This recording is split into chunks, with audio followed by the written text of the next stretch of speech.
Hi, good morning. Can you hear me? Hello?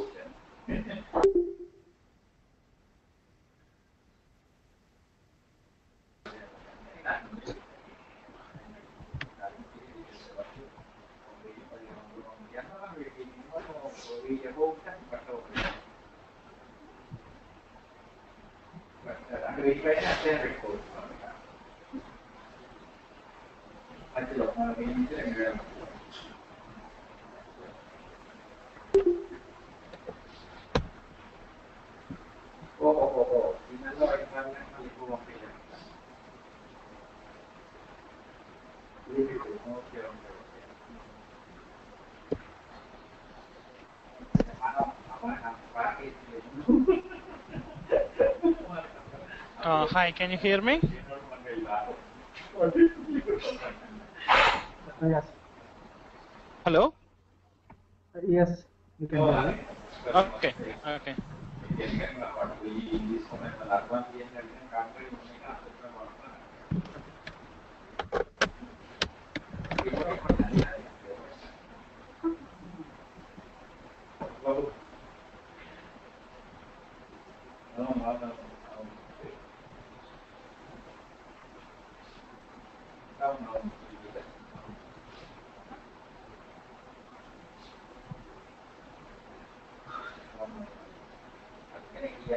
We'll just give like another 5 more minutes so that somebody else can join.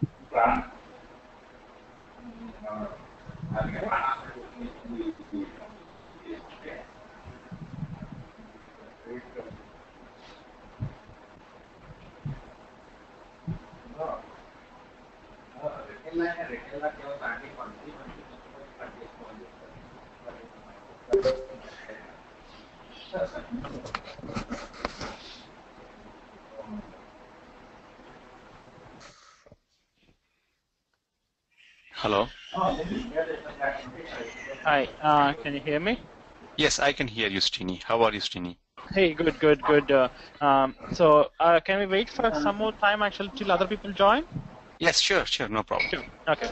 Thank you. No problem.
Yeah.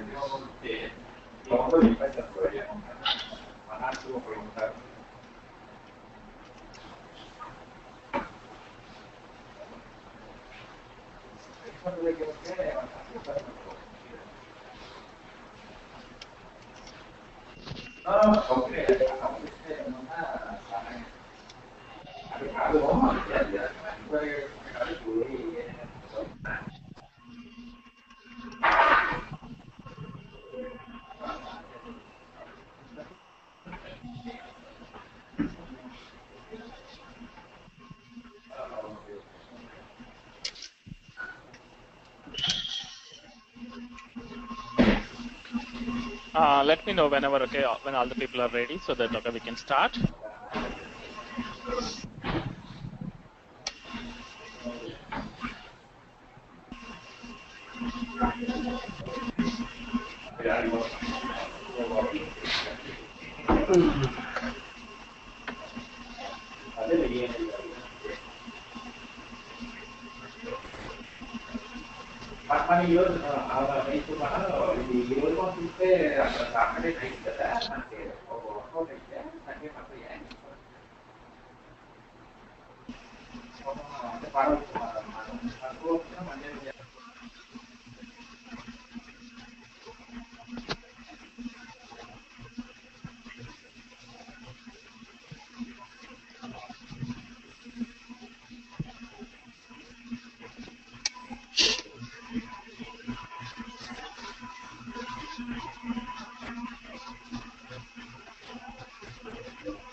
Hi. Some background noise is going on, so if you're not speaking, can you please mute it? Thank you. Okay, so maybe if everybody is there, actually, we can start. So are we ready to start, or are we waiting for some more people to join? You showing somebody is online from SAP Solutions? Or if they are there, okay, then okay, I think they can join. So as this is just like a demo session, maybe I think we can just start like a quick run. So hey, my name is Shrini, so you can just call me as Srinivasan Vasudevan. So I go by like a Shrini, so working in EWM now. This is like 2009, and also I started like my first batch of training in 2010 and 11, and took a break like another like 2 years now, because last batch I was conducted like 2 years back because of my health issues. So I started the batches again. So that's nice to see you all again. So this time actually, because earlier I used to train only on EWM 7, but this time I decided to teach actually on EWM 9.2.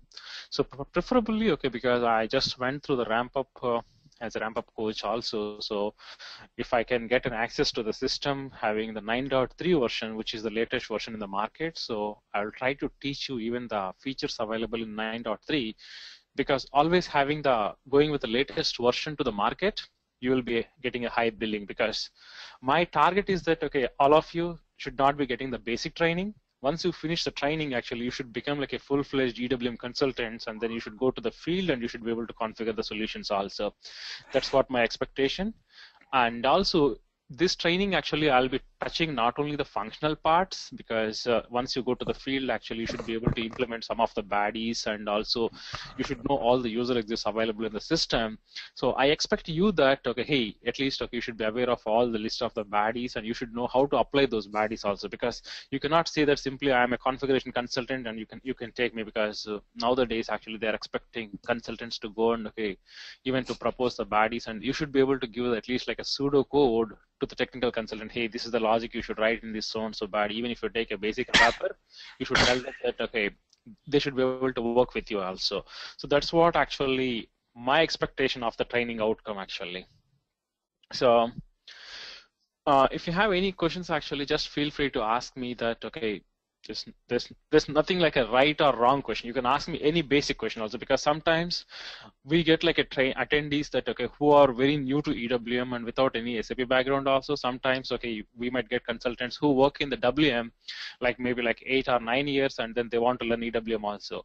So for those of the guys, actually what I want to tell you sincerely is that you have to forget about the WM concept, because once you keep on actually remembering the WM concepts, the words actually might appear similar, but it might give the different meaning actually in EWM also. For example, like you might be using a movement type there, and the movement type here is going to be like a different meaning actually we give it here, like a process type. So we have to actually, maybe it's many times like unlearning is more important than learning a new thing actually. So that's what, if you're like a WM consultant, and if I have any of the attendees like MM consultant and those things, sometimes, I might not know the in-depth of some of the MM conditions also. So in those cases, even the attendees are feel free to welcome and help in the class also. So the training, actually what we will do is that we'll start like a very fresh the plant and storage location, because the company code and the financial structure I'll be using the existing one, but we'll start from the fresh plant and storage location, and then from there actually we'll take the shipping point onwards, then taking the configuration like integrating the ECC and EWM end to end, and also replicating the products also end to end, and also configuring the complete scenarios of the inbound, and also using the batch management, and also the catch weight management, and also using all the strategies in the inbound. And probably once the inbound is done and once we have enough stock, then we'll start with the outbound, and then we'll play with the complete outbound, and also we'll work on how we do the shipping planning, and also how we perform the complete goods issue, and as well as how we can integrate this thing as a supply chain execution suite also. Because once you complete this training, probably I will try to touch base even the other modules at where this EWM is integrated, because if you go to the 9.1 and all those things, nowadays actually people are expecting the skills to have both EWM and as well as the transportation management and event management also. We'll touch base actually while going through the slides actually why it is important and what's SAP strategy actually going forward also. Okay, so that's what my expectation of the training. So maybe can I get like a quick introduction from each of you, so that I can get to know your backgrounds, so that I can set the expectations correctly, and so that I can get to know each attendee's strengths and also where they need to improve also. So just feel free to stop me, if you have any questions now. Hi, this is Karthikeyan. I have 3 years of SAP experience. In that on field, I worked for 3 months as MM consultant to start with, and basically like EWM is a growing market, so I thought, as you said, it's a good billing market, so I thought of learning it. And it is interesting also. Because that's what actually, so that's what at the end of the day, my target is that once you finish the training, at least without help, actually you should be able to play as a consultant role. That's what my expectation of the training outcome. Because if you're just looking for the EWM 100 and 110, right, you can just download the material and you can read it, but the finer parts like the technical details and the baddies and how to adjust the system for the customer needs, that's what my expectation of the outcome. So this is not a replacement for the standard SAP training. So this is more of a consultant's training, I can say, more like a practical and putting the hands dirty. Okay. And I expect, so I know that some of you people might be having a very good experience, but I expect everybody to just go and practice only, because unless you configure the things in SAP, you will not be learning the module. That's the very basic thing in any SAP module. Yeah. Yes. And as you said, I was very happy your introduction you gave, which is advanced what you're going to train us. And we require this kind of training only, not the basic level of training. I'm happy to join Shrini as a team. Yeah, so I'll try to, because I just got the 9.2 version, so which is available in the market, because 9.3 is not at release, so probably they might be releasing end of this month. So I'll check if any of the basis consultant can upgrade my system to 9.3. Otherwise, I'll be conducting on 9.2. Okay. Because even for 9.3, even the SAP help itself is not fully available, even though I went through the ramp-up coach, but we don't have any. First of all, we should have some customers, but we have a lot of customers are expecting to go on 9.2. Okay.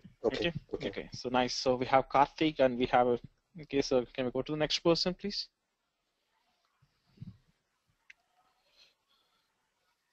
Hi, Maruti. Hi, this is Narsingh. Hi, Narsingh. Yeah, hi, this is Narsingh Rao from New Jersey. I'm into MM and WM. I have 10 years of experience, and my expectations in EWM training would be like I want to learn like integration points between different advanced areas like transportation management and library management and HANA. Oh, you're Other looking for than, something on HANA also? I just want to know like what is the integration between Okay, HANA. so first of all, okay, Narsingh Rao, HANA is a database, okay? Yeah. Okay, so with respect to actually the EWM HANA, you have only the analytical capabilities, okay, but and some planning on the labor management, but from the transactional perspective, there's not much related for HANA. Okay. Okay, so as it is, that is HANA itself is a database, okay, and then for the interface point of view, we'll be trying to cover okay the EMM and also the SD interfaces and how to integrate okay the ERP and EWM, and also EWM 9.2 actually especially designed okay for receiving of the production directly into the warehouse. That is okay. That's going to be integrated with the production itself. Okay. Okay, so I will try to cover that thing. Okay, I need to check actually in my SAP current system whether production module is configured or not. Otherwise, okay, maybe I think once we go to that particular topic, okay, I'll try to configure production, the baseline production, at least like the production order, and then we'll try to receive into the EWM. Okay. Okay. Yeah. Okay. Thank you. Okay, so for HANA itself, actually, if you are looking for something on HANA, No. Just want to know what is the integration like theoretically. Sure. Yeah, maybe I think okay, I can cover you that okay. The advantages of actually going with the HANA because at least like in the field, I can see that like only a couple of customers are actually going with HANA, but Okay. most of the customers are just going with HANA on BW, but not for HANA on transactional system set actually. Okay, so but okay, we'll try to cover that. Okay, where exactly you can leverage HANA and then okay to use like EWM also. Okay. Okay. Other than standard EWM, do we cover other Asian part also? Sorry, which one? Other Asian part. Roles and related security. Okay. So now the question actually for the roles and security, usually, okay, it is covered by the basis part, but what I can do is that, okay, I can help you that, okay, hey, these are the list of authorization objects available in the, okay. Yeah. So, because I can tell you that, okay, maybe like from the functional scenario that, okay, what types of the users we have. Just want to know from functional point of view. Exactly, like, okay, yeah, you have like a receiving clerk, okay, this guy is like a shipping clerk, okay, then what type of roles actually he might be needed, and okay, if I'm like a wave planner, okay, what type of roles actually I might be needed also. Okay. Okay, so but in the training system, actually, I'll be always working with SAP all, but I can show you that, okay, how I can restrict the authorization at the warehouse level and storage. For example, let's take that, okay, I have like one warehouse worker and who want to work only in their particular warehouse and only in the certain activity area only. Okay. And also, like if I'm like a physical inventory consultant and I'm not authorized to do the physical inventory for very high valued items, or I'm not authorized to do the counting for the inflammable goods actually. Let's take one example in the warehouse, okay? So how can I control those things, okay? Probably I think that might be the good example or a real use case that okay, where you can apply those things using the roles actually. Yeah. So just okay, I'll try to keep these points actually. That's why I'm just noting down, okay? But even if I forget it out, okay, just remind me so that I'll try to cover that thing, okay? Okay. And moreover, like I'm interested in like industrial specific terminology related to EWM. Sure. Yep. Other than like now in current market we have like a Manhattan WM system, but like now it is that is not EWM is I think dominant in market. Yep. Compared to Manhattan system. Yeah, that's one way, but okay, still I like the Manhattan also. Yeah. So just want to know like sure. what is a major if you implement EWM, what is a major like sure. Yeah, I'll try to cover that. Okay, there are some functionalities called as okay the catch weight, and also the another functionality is okay the batch management, and also that how to handle okay the returns, and also the quality engine, okay the inspection also. So these are okay some of the features actually where you and also the I call like another feature called as okay, the stock specific unit of measurement also. So these are like okay some of the features actually where they brought it for the best of breed solution and then embedded in the EWM system. Okay. Okay. Okay, so we'll try to cover as much as possible. Okay. Yeah. So on this training, okay, I will try to plan such a way that like a EWM 100 and 110 also Okay. to fix like a bare bone, like okay, to follow the path, but Yeah. okay, we'll be going okay in depth of the configuration. Okay. Okay. Okay. Yeah. Yeah. Nice. So we have Maruti and Jeet. Hi, Shrini, Maruti here. Hi. Yeah, I'm a SAP EWM consultant with some basics of EWM. Now I'm planning to upgrade to EWM. I have around 8 years of SAP EWM experience. Now Very nice. now I'm based in Edison University in search of a job, particularly in EWM. Okay. Sure. And I have gone through a blog, Learn EWM. Yeah. Yeah. I hope that is written by you. Yep. But there was no mention of yours. But yeah, actually, it's very long back. Actually, initially I was conducting in 2010 and 11, and then I took a break actually because of so many other the schedules. Okay, so I took a break because. So after reading that blog, I was really looking for a EWM session only from Shrini. So I was asking all the other members where in Hyderabad, Chennai, and Bangalore. Where can we get Srini's session scheduled for a day? Yeah, actually, I was planning to conduct this session, but okay, my health was actually deteriorated like last year, and okay, this thing, and I took a break, and then. Sorry to know that. Yeah, and then that's what okay. When I was asking, so I was hospitalized till last month, and then okay, I started back again. So I was continuously dropping emails to that email ID and even ringing to that Chicago landline number. Okay. So I was very much eager to know that. Yeah, I was seeing a lot of emails, but okay, I could not reply on time. But okay, now onwards, actually, now everything is good, so I should be able to reply on those emails, everything without fail. So usually I reply for any of the clarifications and any of the, well, if you get any doubts during the configuration also, so I should be able to answer it like within one day. So usually like 1 or 2 days maximum. Today I'm very much excited to hear your voice because I was looking for this session. Since, thank you. Since 1 year. Oh, okay. Sorry for it. No problem. Okay, so okay, so we have Jeet. Hi, this is Jeet here. So I'm an SAP ISL and SD consultant having 7+ years of experience. Wow, this session is okay, full of experience. Okay. So I'm also US based, and I'm looking for EWM training because I saw in US there are a couple of opportunities, and it's a very upcoming booming thing in the market. And also I would be interested if you can show me the integration point of the EWM with GTS, because I'm a GTS consultant as well. Oh, and, GTS? Yeah, I can show actually, but I do not have a system. Okay. Yeah, no need to show me the cycles. No, I'll do one thing maybe. I have like, okay, some of the how-to guides actually for GTS. Okay, so usually, okay, when we go to the projects are like, okay, we have the solution manager content because the GTS integration is pretty straightforward actually, that connecting to the RFC destination and everything, and it's just make like one function call only. No, I know the GTS customizations and all. I just want to know the integration point of EWM and GTS. That's all. Okay, I'll try actually. Okay, I'll try to find it. Okay, but I'll not be able to 100% on this thing. Okay. Okay. And one more thing, I just want to know. So, are you going to be covering that kitting, slotting, all these processes? Yep.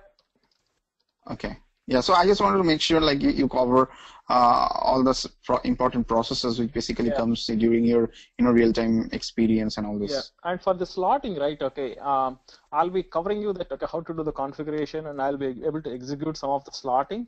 But usually the real slotting effect you will see once you have like a huge amount of stock in the warehouse only. You got my point actually. So but I just need to see the prototype kind of things, Sure, yeah. Because otherwise, because when you're saying you're real time, you're working and all this, and at least if you're getting into a project, you have to know like, okay, this is how it is happening. Exactly. And these are the basic things you should know. So that's what I don't want that very specific or like but I want to know the child of it, the basic things and all this.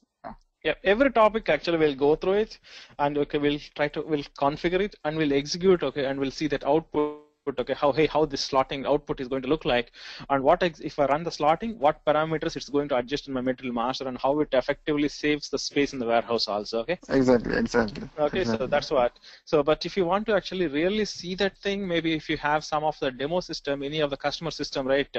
So where actually you have like enough space in the warehouse, but most of the times the product should be scattered around. Then once we run it, okay, they should all be tied up together to save the space actually. I'll try to keep the products maybe in different locations, and then probably, and then we'll create some of the warehouse tasks, okay, which are away from the picking zone. And once we run the slotting, it should propose me the picking indicators which are nearest to the picking zone. So yeah, so I just want to see that kind of things, like, you know. Yeah, we'll try to simulate it actually. Okay. Okay. Great.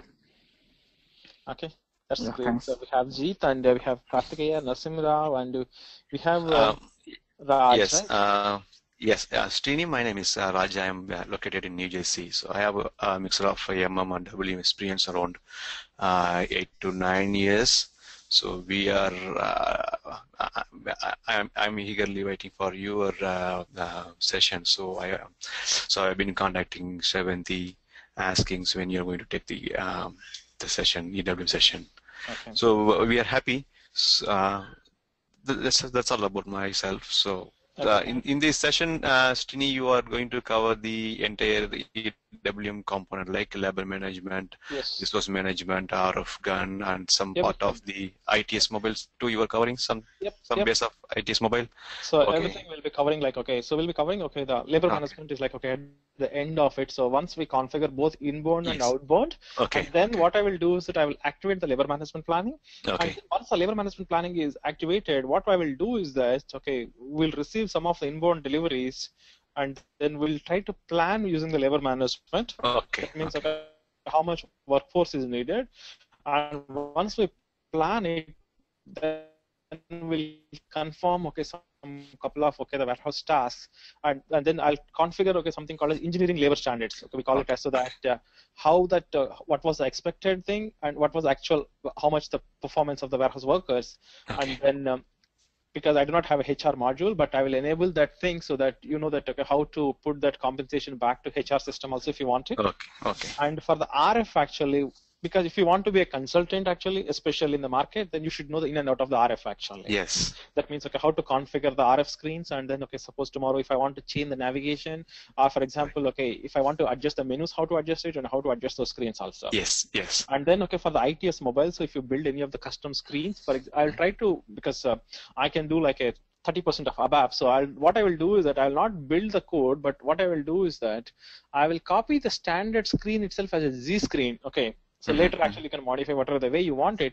But once the Z screen is done, we'll talk about how to create an ITS mobile template for that thing, and how to basically maybe I'll take an example. Usually how to adjust the screen size usually, like if the usually screen size is like 4:16 or like 8:16 or 4:32. So for example, if the forklift driver needs like a different screen size, how to adjust those screen sizes accordingly. And also we'll talk about how to map these things to the different function keys also. Yes. So yes, Tini, as you said, this is what we exactly looking for, because that EWM is totally controlled by RF. So both in inbound and outbound process. So the reading the other functional stuff, it's easy, but getting into the technical, it's very tough for us. So that's what we are looking. That's what I told Seventy. That's what I told Seventy. We need only Shrini, because I know your stuff, because I have seen your 2011 demo. So within 3 slides you covered the entire EWM stuff. Oh, okay. So you took 1 hour, just in 3 slides you covered the entire EWM stuff. So that the way you teach, we like it very much. So that's what I'm waiting for you to come into the training. So we'll do one thing actually. So for this RF actually, because we'll spend because that's like very important for any consultant if they want looking for the EWM market. So we'll cover in depth how the navigation works, and then especially the SPRO paths, and then how to control those menu paths, the presentation profiles, and those stuff. And then the EWM 9.1 actually even enables a voice picking also. So usually earlier and all, you used to use the third-party devices called a Vivo Collect and other things. But now the most of the browsers, for the example, if you take the Chrome and all nowadays, they are enough capable to detect the voice commands also, but you need to train them. So I'll try to cover the voice picking, but yeah, most of the times from our regular microphones, they are not good enough to control the voice picking. But what I will do is that I will put that the voice XML command, or I have one software actually which simulates that thing. But I'll try to show you that how to configure the different voice commands also. Yes, that will be great, Mr. That is enough for us, because just we need the basic thing of the voice and then RF gun, and how we are configuring the system, what technical background we need, and how we are going to implement. I know that you will be teaching everything. Okay, so we'll covering the voice picking, and apart from the voice picking, the other important topic which everybody learn is that MFS. Yes, that's a very good skill. Nowadays, the US market need the MFS knowledge too. Yeah, because earlier and all, in US actually we don't have any projects that run on MFS, but nowadays actually a lot of customers are expecting to implement MFS, because the product is pretty stable and they are looking to implement this MFS also, especially with the 9.2. There are the deep conveyor belts and also the fast moving ASRS. So I will install right now. I used to have that old system which is everything is configured on 7, but I will configure this thing everything using some simulated version of Java and using the SAP plant connectivity software, so that we'll see that the virtual conveyor belts. Okay, thank you. Okay, but the configuration, everything will be the same only. Yes, yeah. And Shrini, if I'm not wrong, and you'll be covering the routing and yard management and so staffing ad management. system. So ad management is part of the standard actually. So we'll be covering everything when we go to the transportation unit part. And for the route management part, this is something that I'll do one thing. I'll take usually I'll see the configuration take only a couple of customers, and then we'll put a small route determination. But if you want to understand the route management, then at least we should construct the topology of the route actually, like each warehouse and then list of routes, and then we'll try to cover actually that how the route management and all the integration points, and then how the route determination works actually. Okay, so it's a very because always you should think that this route management in SAP is like a cross application component. Okay, so that itself is like one engine, and then where APO applications calls it, even EWM applications calls it. So that's why the transaction for route actually does not start with SAP EWM. Actually, it starts with SCTM actually. Okay, it's the same thing used even in the transportation management module also. Okay, so we'll configure that thing for a couple of deliveries, and then based on the route actually we'll see that how to create the transportation units automatically and other stuff also. Thank you. We'll see that thing, and MFS is one thing, and then another thing in any module that we should learn is that that how to handle the PPF actions also.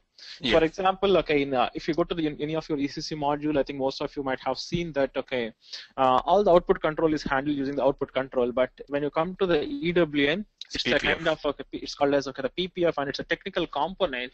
So one should know that how exactly how I can print the different labels. For example, if I have different labels in the different activity areas, how to print it also, or sometimes if my goods actually gone to a particular area, I want to perform an automatic goods issue also. So how do I adjust my conditions, and those particular stuff actually is nothing but called as a PPF action. So we should know that exactly the technical details of how to trigger those PPF actions also.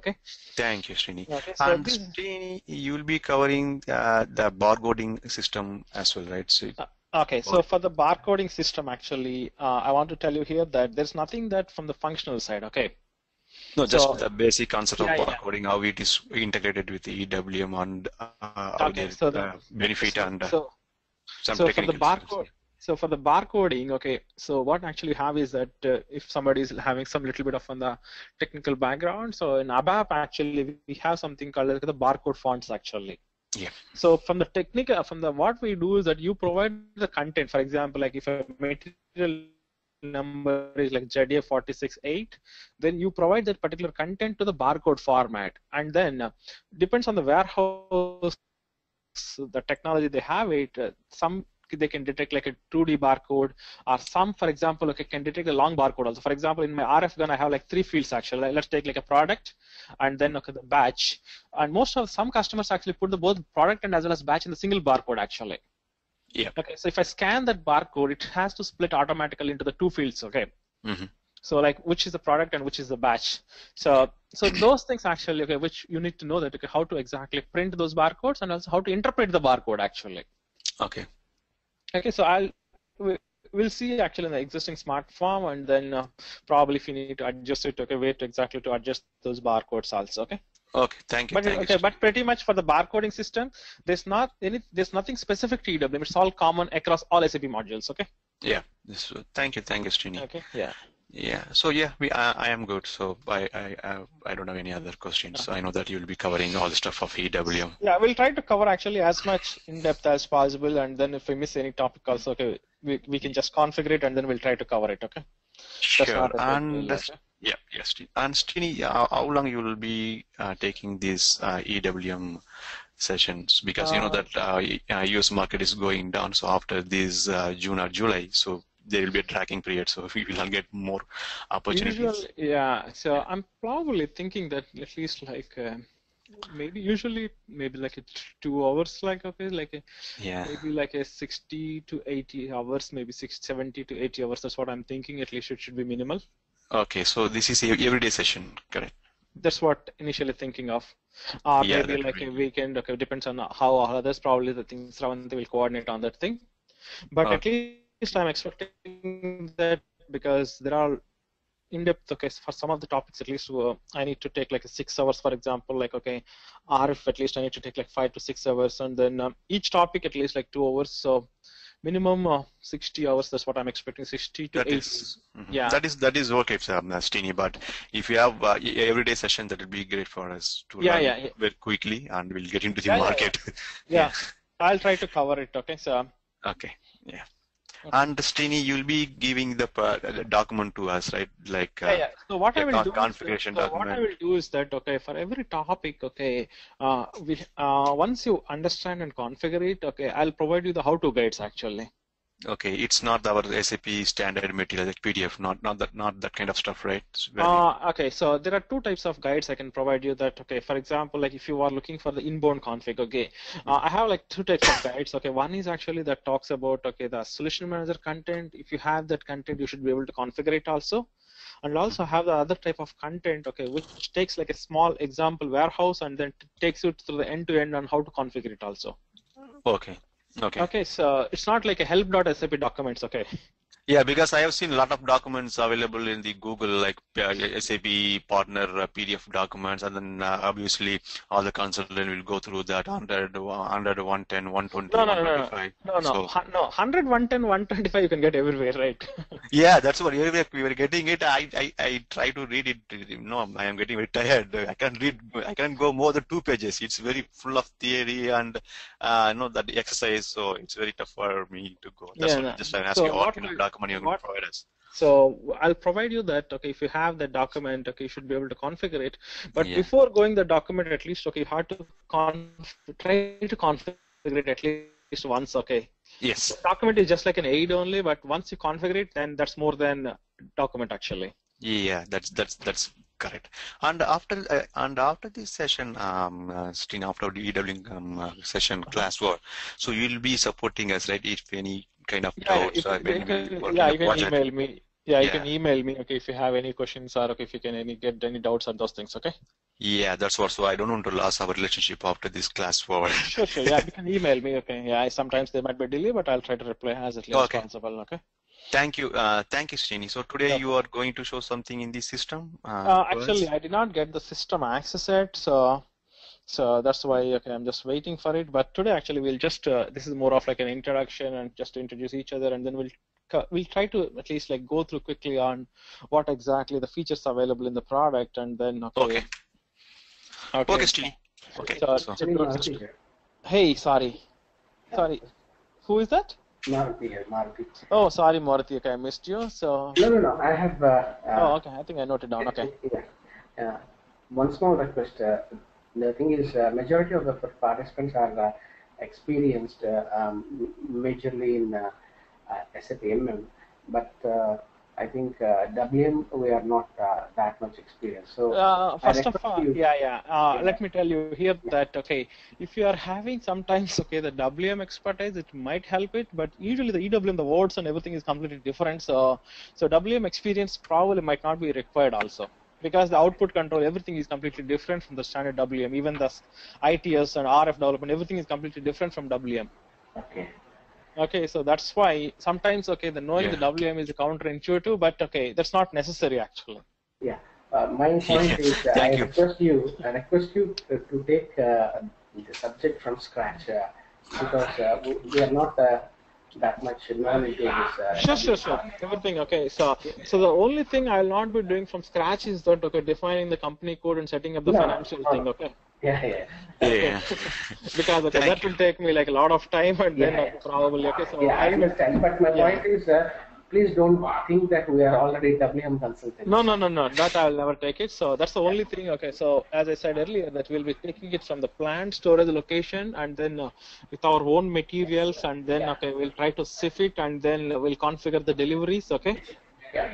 We'll create our own vendors, and then we'll ship those vendors out, and then we'll configure the routes for those vendors. Okay. Okay, like a full-fledged, like a kind of prototyping, I can say. Yeah, it is kind of the project. Exactly, and then okay, what we'll do is that we'll configure some of the activity areas with some conveyor belts, so that we should see the MFS also. Yes, and really, then okay, Really, thank you, Shrini. Thank you to bringing that point. MFS, that is the one. That is the most, the required skill set in EWM. Because I want them. Okay, you should get like a return of investment for what you. Yes, definitely. Because reading the general terms of EWM, like deconsolidation, yard management, and quality, slotting and sorting and all, it's okay. But getting into the new technology is a very, very good added advantage. Thank you, Marty. Marty brought us a very good point, because maybe you may be thinking that we are very good in WM. We are not at all very good in WM. We know only 2 or 3 transactions. That's it. Okay. So don't think that we are well expertise in WM, then we can catch easily in EWM, because we are child to EWM. So we need everything in EWM from you. Yeah. And also Jeet, actually, and also Jeet, I think you mentioned as you are a SD consultant. So nowadays, I think most of the customers are actually trying to integrate the transportation management also for your outbound trucks, and as well as shipment planning also. So that probably I'll try to cover for you also. Okay, probably for the outbound consultants. Okay, knowing the transportation management is very helpful. No, that would be great. Can you take transportation management module also? Because transportation management module, I can teach it, but the problem is the transportation management and EWM is that, okay, I need to have a PA system to connect both of them actually. No. I'm asking you, do you teach it? I can teach actually, but the problem is that, okay, in US, I want to be very frank with you that there are only like 4 or 5 customers, okay. Okay. And okay, I don't see that putting a big efforts on for you to learn on that module. Probably once you go to one of the supply chain execution system, I would say that rather than putting your efforts on the transportation management, probably you can put your efforts on the GBT. Okay. Global batch trace is also getting traction in the market, and then with the new rules, actually, the track and trace modules like event management also, because transportation management, there are very few customers actually. Okay. Because in US, actually, most of the times, the outbound shipping, okay, once they finish the warehouse activities, they hand over it to either UPS or FedEx or to the third-party transportation companies. Okay. They do not really do the full-fledged transportation planning. That's the only issue. Maybe I think next year, if it gets full traction, maybe you can try for it. This is Narsinga.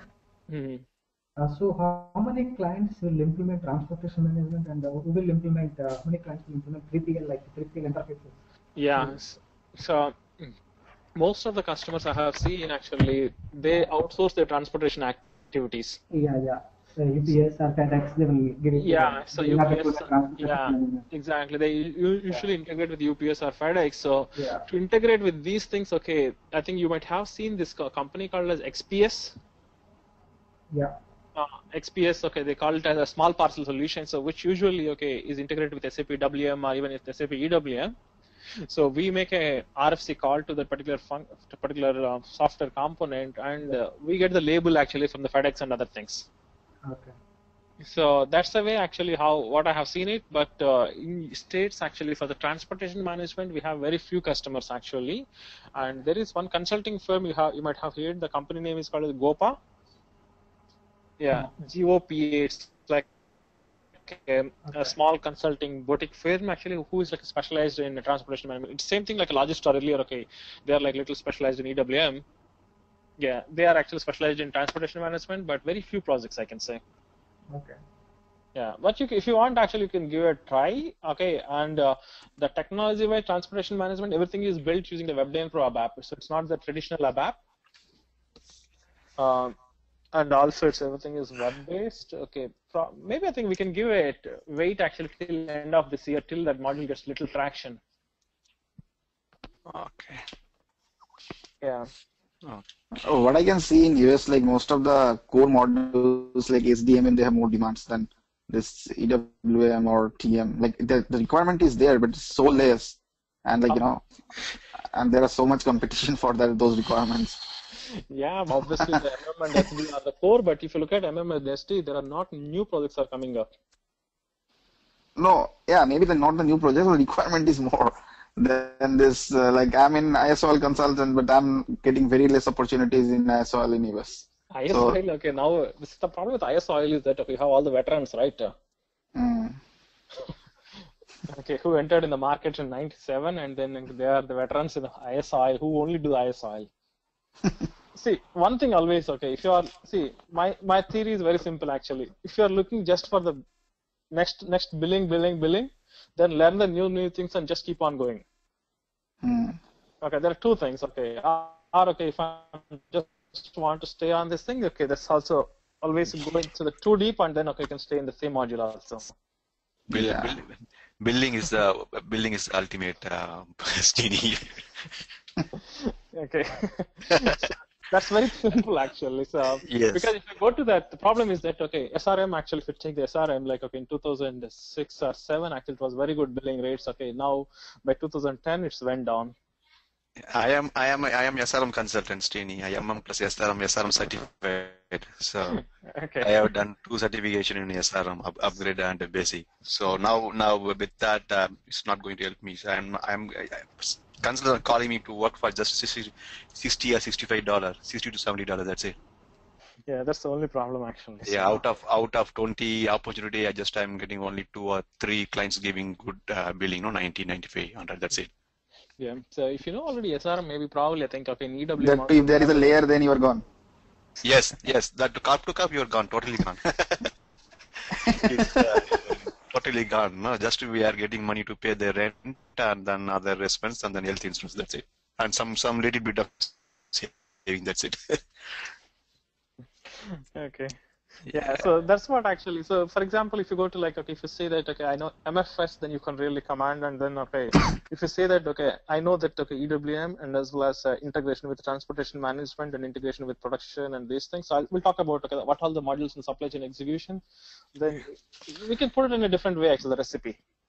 Okay, thank you, Shrini. Okay, so, yes, Shrini, I have other question.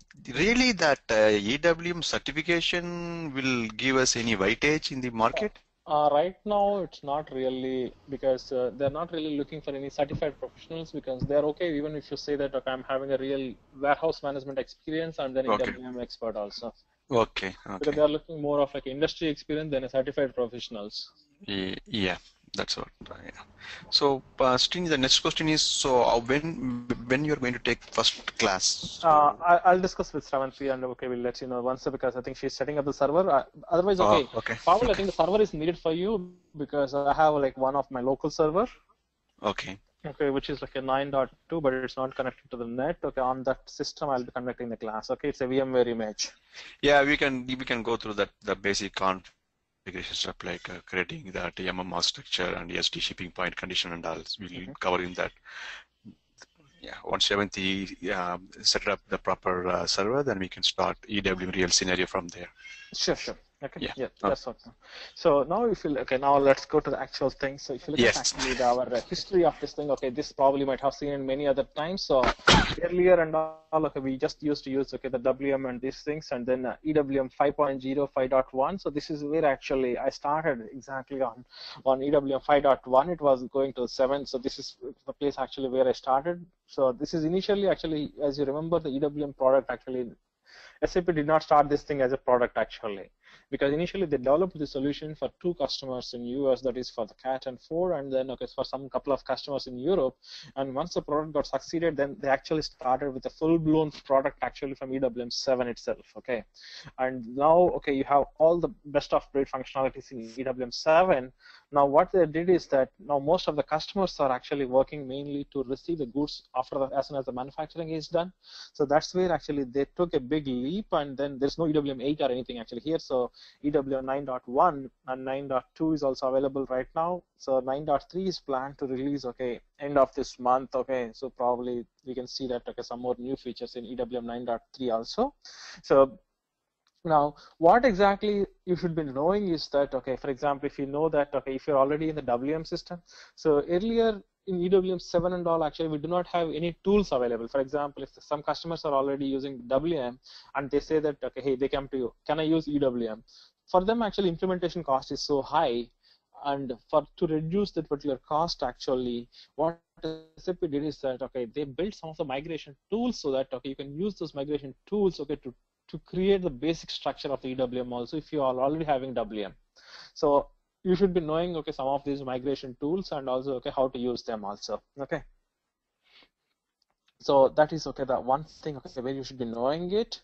Now, if you look at actually this thing, okay, probably, okay, another important part of the EWM is that, okay, you should know the difference between the WM and EWM is that you can use the EWM itself as a third-party logistics company.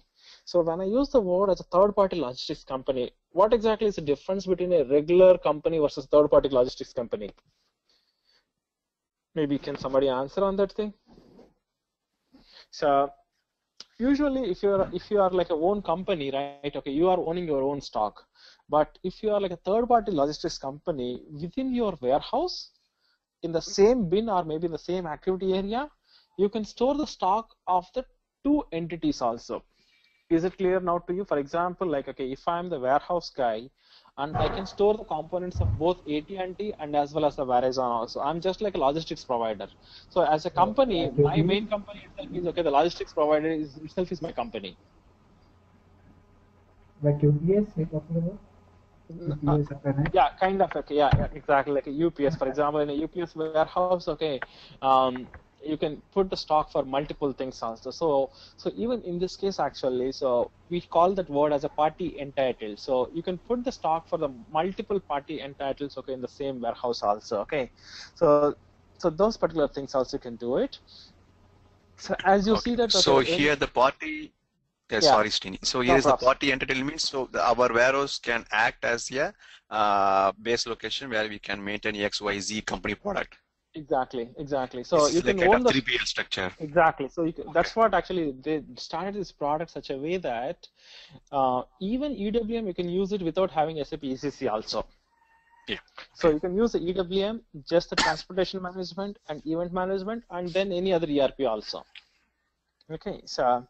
But otherwise the regular way is that, okay, you do the order management, so you just create, okay, the sales orders, and then, okay, you can do the planning based on the sales orders or the deliveries using your SAP transportation planning, and then, okay, you do the actual warehouse execution, and then you will be doing all the monitoring, and then, okay, for whatever with the freight settlement, okay, this is what, so this freight, this thing is, it'll go in the TM module, and then the goods actually goes to this thing. And if you look at actually in the middle, actually the carrier can be like a multi-mode also, like it from here to here, point A to point B, it can go on ship and then flight and then truck also. So the complete, okay, the supply chain execution platform. So next thing, okay, we'll see that, okay, what all the modules actually. So you have like, okay, the SAP ERP, and anyway that, okay, to handle the customs and the compliance management, you have the GTS. But if you are going to be the supply chain execution architect, okay, so we have the SAP transportation management here, And then we have SAP Extended Warehouse Management, okay, to handle your warehouse activities. And this is for your all your transportation planning, for example, like, okay, to request for the tenders and also your route management and your shipping conditions, everything, okay, will happen in the complete the transportation activities here. And SAP event management for the track and trace, for example, okay, where exactly is my goods actually, on which truck it is, and is it any delay or anything. So complete, okay, the track and trace, okay, till throughout my logistics activities also. And with the new compliance, now all the US pharma companies, okay, they have to implement, okay, the track and trace modules actually. So probably I'm expecting SAP GBT and event management might get a traction soon. Okay, so this is like another small SAP module, okay, where you can put your little bit interest, and it's a very small one actually. So you can just try to know that how exactly this works. So by knowing, okay, these two at least, okay, you can say that, okay, I know the complete on supply chain execution, and by knowing the next as a step actually by completing the supply SAP transportation management, okay, you can become the supply chain execution architect actually. Okay, so these are what actually we have in the SCE actually, supply chain execution. Another thing, okay, in the planning, okay, you might be already knowing it, okay, in the APO and all other things, okay. Okay, so this is all like a kind of like the marketing one, so where you get, okay, the planning and then order management, warehouse execution, and then, okay, the billing. So let's, okay, maybe, okay, don't go to about that, okay, SAP is #1 and all the stuff, okay, that's all like the standard one. So if you look at the basic process of any warehousing, okay, so this is actually for somebody, okay, who is not to the WM consultant. So the warehouse is nothing but what actually you have the manufacturing here, or manufacturing may or may not be there always, okay. Sometimes, okay, you just might be the trader only, just buy it, store it, and then sell it also. So don't worry about that thing. Or I might be like a SPM guy, like just like, okay, the spare parts company, okay, where actually I just procure the spare parts, and then, okay, I plan it, and then, okay, the store it, and then, okay, the distribute it also. But what all the components actually I need to do it actually, if I just want to receive it, store it, and then just do the distribution, do you think that really a separate SAP module is required? I don't think so, because I can do the same thing, okay, with any small WM also, right? For just receive, store, and then ship it out. But what I should be able to do it. So if we look at actually the thing, the distribution centers actually, for example, let's take that, okay, you have like a distribution center, like a 16 warehouses in US.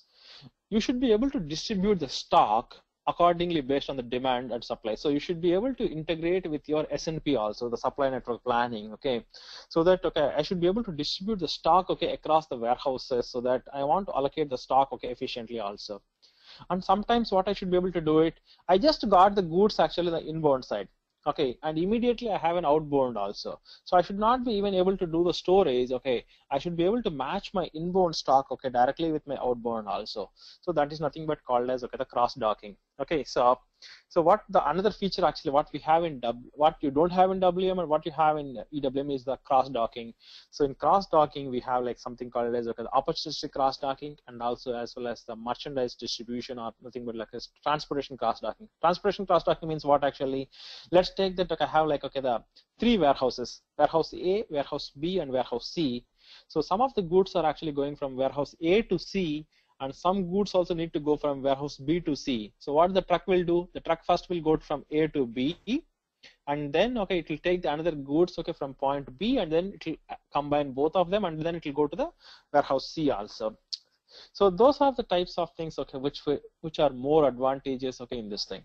And then another warehouse, some warehouse process might be very simple actually, but some warehouse process is very complex. For example, when I receive the goods on the inbound, okay, first of all, okay, they might be combined, okay. For example, like both milk and cheese might come in the same pallet, okay, or same, I can say that, okay, in same big pallet, and then I should be able to deconsolidate it, and as well as I should be able to do the quality inspection, and then also I should be able to send them to a particular inspection point, and then I should be able to do the put away also. Okay, so that's why it might be a complex warehouse also. And another thing where EWM actually outstands WM is that it's mainly designed for the high volume warehouse operations. For example, let's take I want to do like a 30,000 picks per hour actually, like a very high volume operations where I have a lot of waves I need to release it. So EWM is especially designed for the high volume warehouse operations. So we'll touch base on that things, okay, how to really handle in the high volume warehouse, okay. So this is actually pretty much, okay, the three things, okay, in the warehouse. So one is the inbound, and another is outbound, and storage and operations, okay. So what you have in the inbound is that, okay, you have like a particular transportation unit that will be receiving it, and then you will be doing the GR, and then inbound quality, and then within the internal routing also.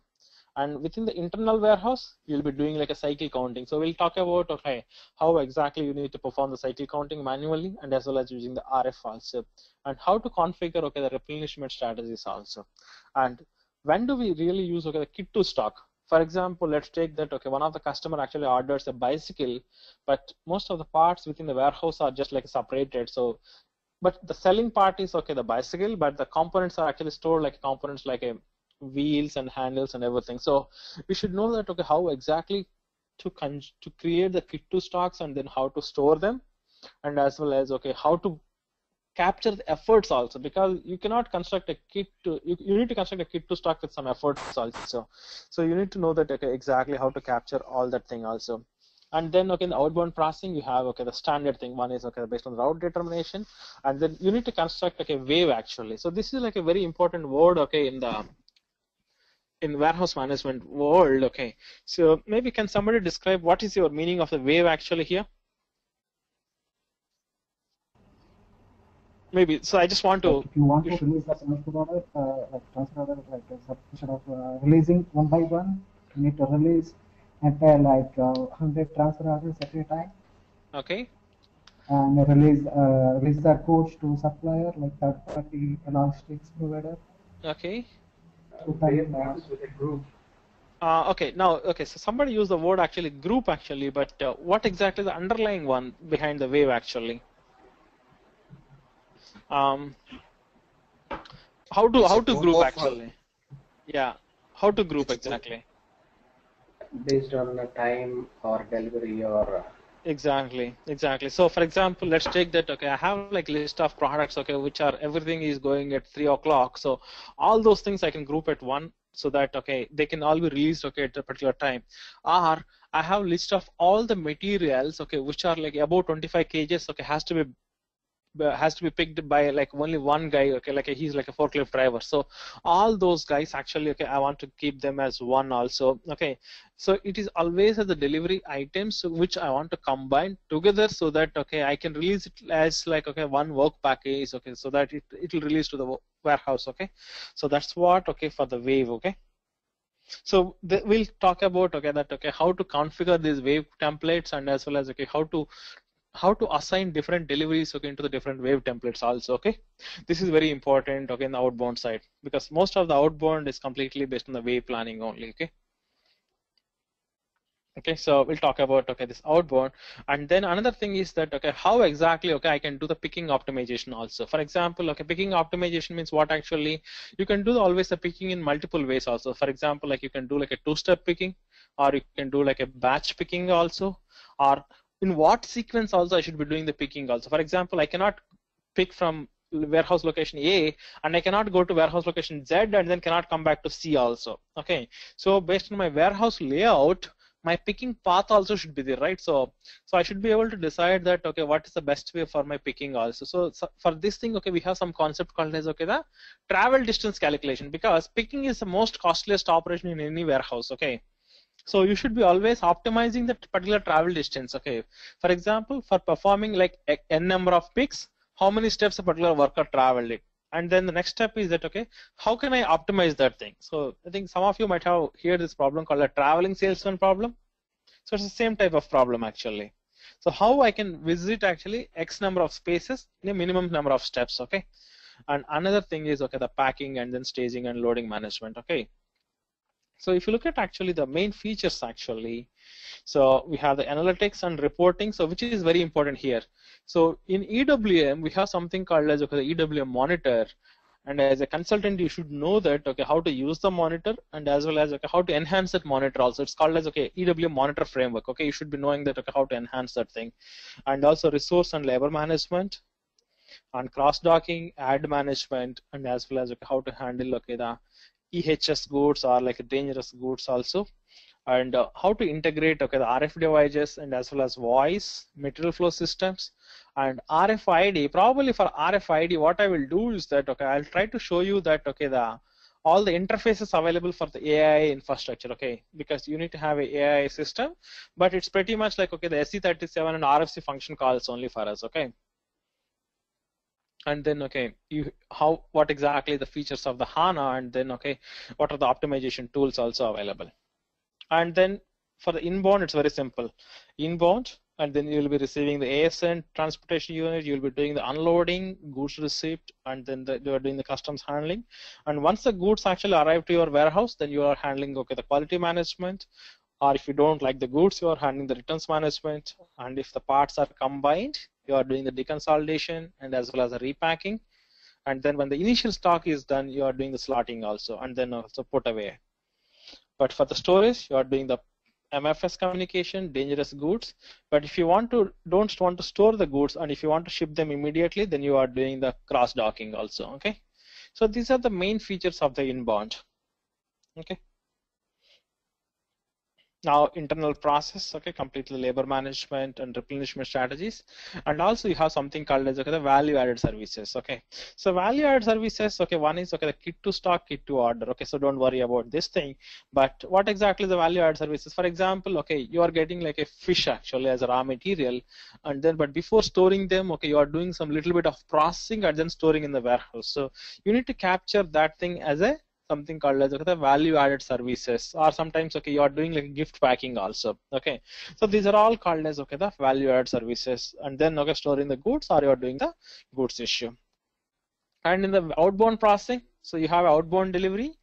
So first what you are doing is that the wave planning. So first you are doing you are optimizing your workload through the waves, and then through the pick path, and then you are doing the picking bin. And so the picking can be done by either the manual workers, or it can be done by the MFS systems also. And then you are doing the actual picking also. So in the picking, what exactly you are doing it? So at the end of the day, my labor force should be minimal. So you should be able to optimize your picking workers also, and different picking strategies also. We'll talk about this thing, and how to do the picking also. And another very important concept in the outbound process is called as the cartonization. So have you ever came across this cartonization maybe? What exactly is a cartonization? It's a handling unit, right? Sorry? It's a handling unit. Everything is a handling unit. So even while I'm doing a picking, actually, the picking tote is also a handling unit, Yeah. So, but what exactly is the difference? Yeah, what exactly is a cartonization? So maybe can you just think of everything from a logistics perspective? Let's take one best example. Cartonization is like how you are packing your product, like what kind of material, what kind of special material you're going to use to pack the.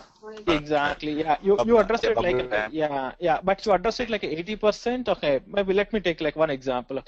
If you are having like a small baby, you order like let's take that. You ordered from Amazon. One is a milk bottles, and the second one is like a diapers, and maybe the third one you order like some other cart or anything. Let's take you order like 5 different products.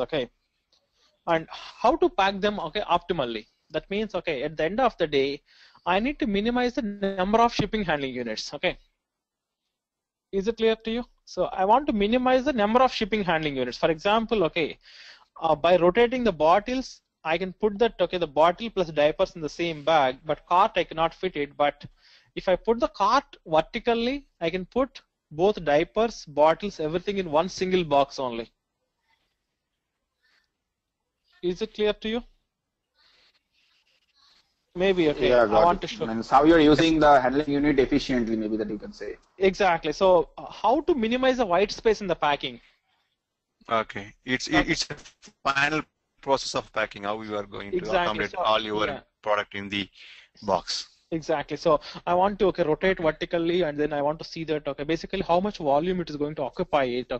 So whether I want to put them vertically or horizontally. Basically, at the end of the day, I need to minimize the amount of packing materials or the number of shipping handling units. So I need to minimize the white space so that I should be able to accommodate more products. So I should be able to do the planning of my packing in advance. Based on my outbound deliveries. So this is when kind of yeah, so when I go to my packing work center, right, if the worker is actually just simply packing, hey, if I get like one bottle, put it in a separate box. If I get like diapers, put it in a separate box. It's going to increase my shipping cost actually. So I should be able to minimize the number of ship handling units. So that is nothing but called as the cartonization. It's nothing but like a planning thing. And the kit to order, as a simple thing. So I'm just constructing a kit and then shipping it out. Now, another very important thing of EWM is a very nice reporting actually. So you have the very good analytics and reporting. So you should be knowing, as a consultant, somebody can ask you that, what exactly is the BI content provided for EWM. So you should be knowing it. And also how to see that 3D warehouse layout also, and how to integrate the crystal reporting also. So this is pretty much the reporting which you can get out of the box. And all the analytics, everything actually you can get it. So for example, if you are a warehouse supervisor, you can see that how exactly my different warehouses are performing. For example, how is the efficiency in one warehouse versus other warehouse also. So if I'm like a supervisor of my company's complete logistics, you should be able to see this reporting directly also. And as well as how to handle this alert and exceptions, and then all these things. Probably once we go inside the system, right, we'll see that how to execute these reports, and probably I'll see that if I can get some license for the crystal reports to show you the graphical way also. Okay. So in this session we will be covering reporting as well. Yeah. Everything actually the reporting, so we'll get it, and I will show you that what is exactly the BA content also, because all the reporting is delivered is something called a BA content. I think you might be knowing, you might have heard this word called a BA content. For every SAP module, SAP provides a BA content which you need to connect it to your reporting system. Or any BW system, so that you should be able to extract the data, transform, and load it for the reporting purpose. So you can get the complete reporting, and as well as the warehouse cockpit also. I'll show you this thing, how to display this, the EWM warehouse monitoring, and as well as how to display the same thing as a graphical view using the SAP Crystal reports. So this Crystal reports is like a front-end add-on which you can install in your SAP GUI, so that any ALV output, right? Once you have any report shows as ALV output, you can display that thing graphically also. So the SAP Crystal Reports is like a business objects tool actually. You might have heard this name actually, Crystal Reports and Business Objects Report Studio. So these are the business object tools,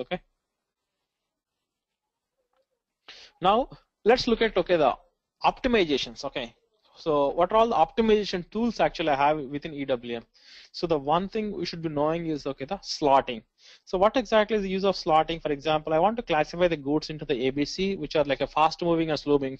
Best example, let's take nowadays it is summer actually. So there's no point in keeping the jackets actually near the warehouse doors actually, because it's like nothing but like a waste of space actually, because I do not have any pick tasks. So I need to move all my summer goods near the door, so that I can do the more pickings. So how to classify the goods periodically, and then how to minimize the space, and as well as you should be able to reduce my travel distance also. So one optimization is the slotting, and another is the cartonization, which we already discussed about it, and another optimization is the wave management. So how efficiently I need to construct my work orders, and as well as the efficient picking path also. And another optimization thing what we need to do is that the labor management also. So how I do the labor planning in advance, so that I can redistribute my work accordingly. So these are all the features actually what we have. So one is the first one is the slotting, and another is the cartonization. So this is what actually, so at the end of the day, the algorithm has to do it, the number of packages, the type of the package, and as well as the package content. The system actually should be able to do it. So efficient packing planning to reduce the number of packages. That's what the ultimate goal of any outbound shipping.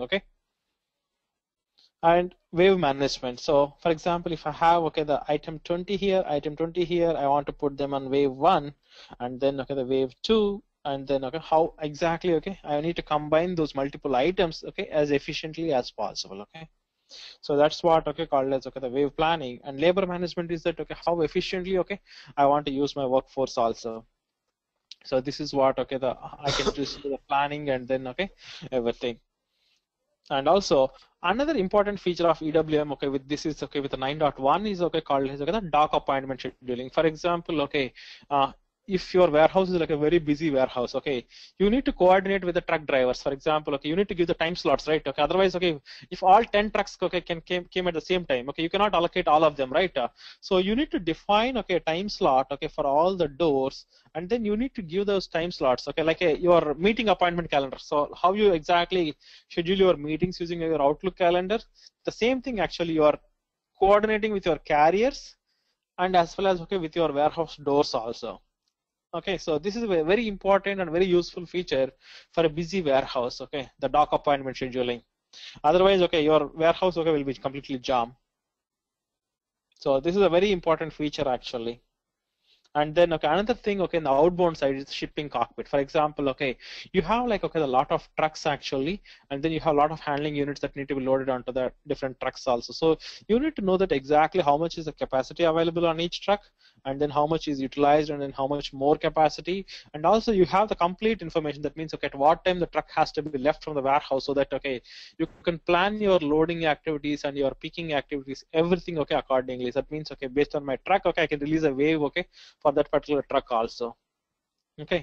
Because if you look at from the traditional outbound logistics, right, most of the times based on my outbound volume, first the transportation capacity is procured, right? Because once you do the picking, you cannot get the truck immediately. First you need to procure the truck and then you need to start the picking.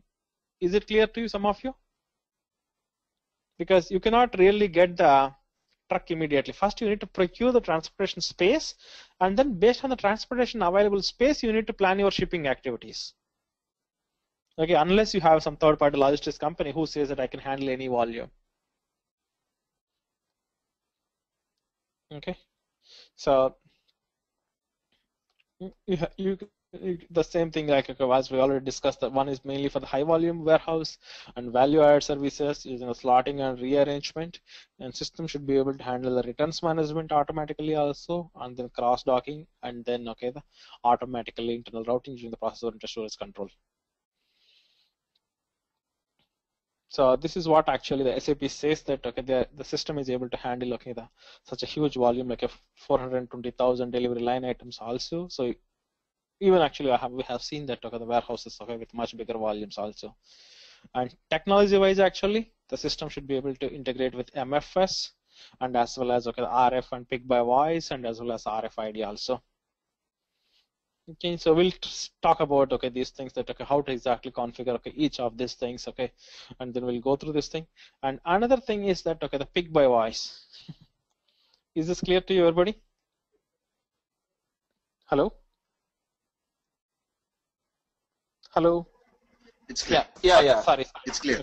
I was not hearing. So if you go to the pick by voice, actually, what exactly is the difference is that earlier you used to integrate with a third-party interface actually. For example, but nowadays, as I was always telling you, that if you go to the Chrome actually, it can understand the voice commands actually. That's called as the XHTML plus voice actually. So most of the new browsers, for example, I think the Wavelink or Nortec, I don't know, I forgot the company name, their latest version, the voice commands also it can understand. So you need not to have any additional hardware except some headphone and the mic. That's the only thing that's needed actually with EWM 9.1. So system should be able to handle, and the main advantage is that it is directly embedded in the standard RF framework, so without any third-party interface. That's the main advantage of the pick by voice thing, which you do not have in other SAP things. And another thing is the material flow systems, where you can exchange with your telegrams, with your conveyor belts or like a stacker cranes and all the stuff. So where you should be able to start and stop even the conveyor belts, directly from the EWM system. Because if you look at actually the MFS itself, earlier you used to have like one more software component, okay, to control those cranes and the belts also, which is like a very cost, okay, which cost a lot actually. But nowadays, okay, if you use EWM, you can put everything in EWM and you can control all your cranes and everything also. And another biggest feature here is that you can even directly connect the scales also directly to EWM, because nowadays most of the weighing scales are the digital scales, right? So you can directly connect, okay, how much my handling unit weighs also. So you can directly connect the scales directly to EWM, okay? So I'll show you a prototype by installing some OPC scale, okay, how exactly you can configure and connect that scale also, okay? Because that's like very good feature which most of the customers expect that, hey, once I weigh it, I don't want to put a separate entry, manual type entry to the SAP system also. It should come automatically based on once I put the weight on the scale, it has to show me how much weight in my system actually. Okay, so material flow system, and then okay, this is what the main advantage actually. You might know this thing, right? PLC. So with one of my customer actually, because EWM is able to now directly talk to the PLC, so they control even the warehouse doors also from the EWM system. For example, if they want to block the door, they can do it, and if they want to open the door also, they need not to go to the door actually. So when the truck arrives the warehouse shipping the receiving clerk, okay, go to the door transaction, he just clicks a button, then the door also opens automatically. So no need to have another third-party interfaces, okay, to talk to any PLC. So PLC means actually, I think some of you, is it new word actually for anybody, PLC? PLC is nothing but like what you have in the same lift also. If you press like 3, it goes to the 3rd floor. If you press 2, it goes to the 2nd floor. Yeah, in industry automation. Yeah, industry automation tools. Okay, so don't worry if you are not know the PLC. Okay, I want to give a very layman example. Okay.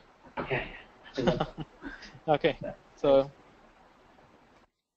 And then, okay, the internal routing where you have the counting, deconsolidation, quality, packing, and all the VAS activities, okay. Then you have the returns management also. So how to handle exactly the customer returns also. And then, okay, the value-added services, as I already told you that, okay, we need to handle, okay, how to exactly do that, okay, the gift packing and then storing. And another very important feature, okay, which we need to discuss in EWM is, okay, called as, okay, the cross-docking. So we'll talk about, okay, how to configure, okay, this particular cross-docking, and then what's the advantage of the cross-docking, okay, and this stuff, okay. And then, okay, the slotting and as well as, okay, the rearrangement also. For example, okay, how to move all the fast-moving goods, okay, to the particular area so that, okay, I need to reduce, okay, my total picking distance also. And I think somebody was asking, right? Okay, I think how exactly I need to use it for the industry specific actually. For example, okay, if it is like automotive, I need to use, okay, the spare parts supply for the production supply, and then I need to construct the kit to stock and kit to order. And for the chemical industry, I need to use heavily the features of the batch management and as well as the dangerous goods.